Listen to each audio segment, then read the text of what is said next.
Okay, so the press up is a fantastic body weight exercise for the upper body. It's a compound exercise and it's a push exercise. So the main muscles it's going to use are the pectorals, the anterior deltoid and the triceps. So again, it's a fantastic exercise. If you can get this down, it will undoubtedly accelerate your progress in the gym and benefit your physicality overall. This can then be taken into other exercises such as the bench press, which we can come on to in a later video. Anyway, I'll demonstrate the exercise now. So if you can do a full press up, then I'll show that first, and then I'll show you a regression if you can't do a full press up. So we're going to have our hands on the floor around shoulder width apart, possibly slightly wider, but not wildly outside of the body. We're going to keep them quite nice and tucked together. And what that will actually allow us to do is keep the elbows quite nice and tight throughout the exercise, because we don't want the elbows flaring out.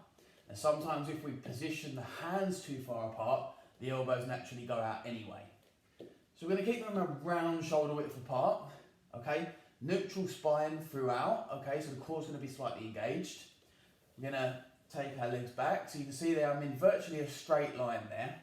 And then from this position, we're going to break at the elbows and the shoulders. We're going to try and keep the elbows nice and tucked close to the body. So we go down here, elbows stay close, chest just gets to the floor there, and then driving the palm of the hand through the ground. Okay, back down again, elbows stay close, neutral spine, and then driving the palm of the hand through the ground. Okay, so that's how to perform the press up. A slight regression would be to use the knees. So this doesn't mean tucking the knees right the way in. This means just coming from the feet onto the knees. From there, exact same principle, elbows tucked, drive through the ground. Perhaps if you need more of a regression, you can bring them closer, the knees. But ideally, we want to keep the knees a bit further back so that we still have enough load and tension to create the adaptation that we want.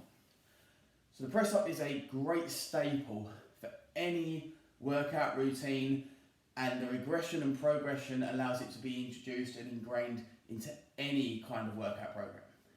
So hopefully now you know how to do a press up and you can use that in training sessions.